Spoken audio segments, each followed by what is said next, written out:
Okay, so we've learned a little bit about intercepts, and so what we want to continue with is how do we graph with those intercepts, and how can x-intercepts be used to graph a quadratic. So rewriting from factored form to standard form, just kind of showing you what that looks like.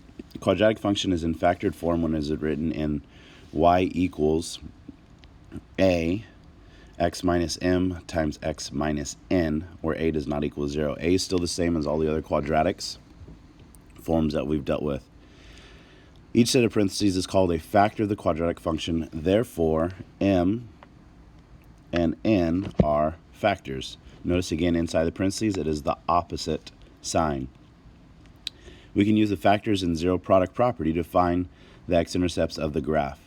Now what zero product property is if I have a times b, I have two things multiplied together, and they equal 0, then we know one thing has to be true. Either a equals 0, b equals 0, or both a and b equals 0.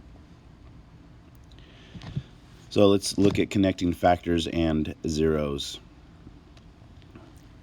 So first example here, we want to determine the x-intercepts and zeros of each function. So our factors are x plus 1 and x minus 4.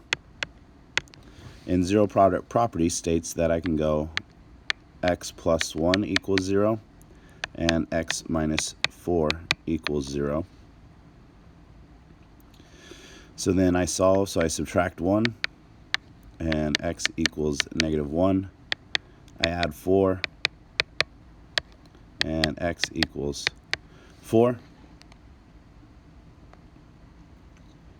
And so our x-intercepts, or the zeros, are x equals negative 1 and 4. Yeah, that's example 2. So my factors are x minus 5 and x minus 2.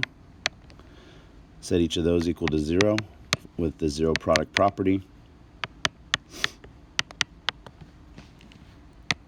Add 5, and x equals 5.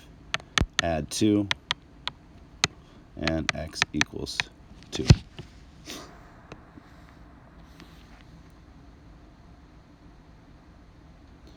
Yeah, I'll let you do examples 3, 4, and 5. I'm going to talk about number 6. So now we just have this one factored, so this can be written as x minus 7 times x minus 7. That's what the squared means. So that means my factors are x minus 7 equal to 0 and x minus 7 equal to 0. Add 7, and x equals 7. Add 7, and x equals 7. So a equals the same thing, which means our 0 is just x equals 7. So we only have one 0 or one x-intercept. All right, now taking our idea of zeros and x-intercepts in order to graph. Now when it's in factored form, vertex isn't the easiest thing to find right away. What is easiest is our x-intercepts and zeros.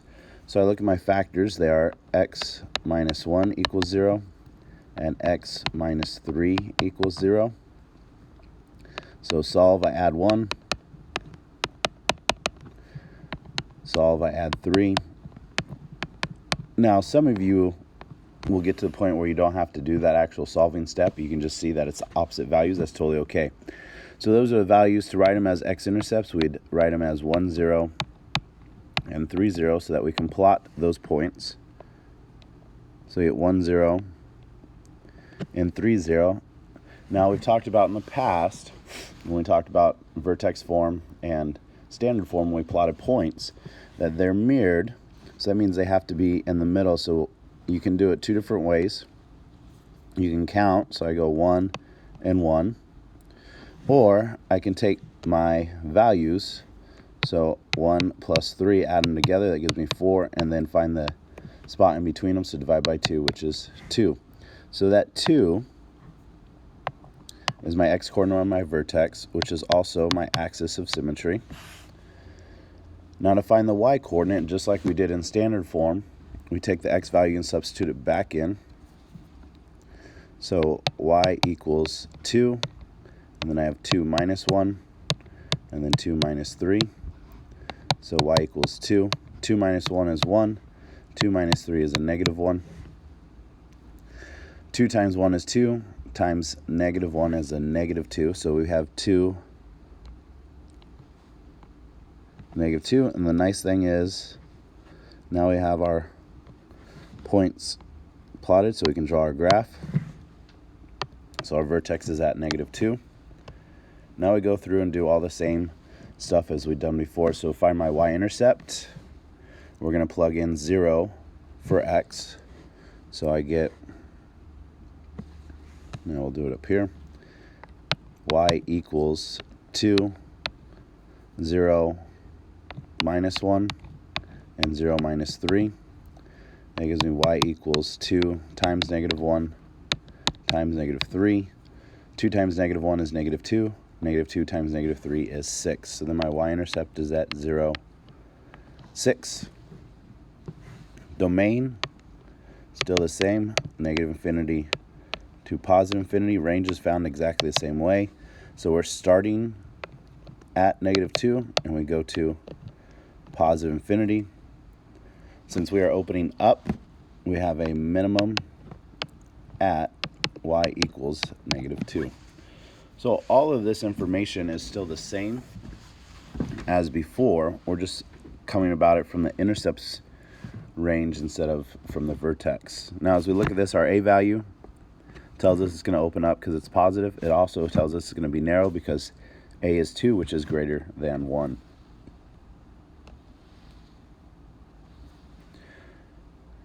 So go ahead and let you try this one on your own and see where you get from there. We'll discuss this in class. In discussion, how many x-intercepts can quadratic functions have?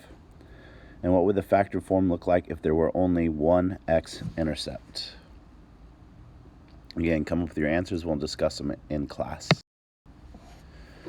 All right. Write any quadratic function given the x-intercepts. So remember, the form is y equals a x minus m and x minus n. So here they give us our a. So our a is 1, and then it's x minus, one of my intercepts is 2, and then x minus my other intercept is 5. You can leave it as is, or you can write it as x minus 2 and x minus 5. Example 12, we get y equals, our a is negative 3, and then we get x minus a negative 3, and then x minus 4. So when we simplify that, that becomes y equals negative 3, x plus 3, and x minus 4. All right, now looking at one where it's a graph. So they give us our intercepts here. So we'll start there. So we go y equals, a we don't know yet. So we're going to go x minus a negative 2, and then x minus 4. So we get y equals a x plus 2, and then x minus 4. And then just like we've done in the past, to find our a value, we pick another point, which they give us up here. So our y value is 9. Our x value is negative 5.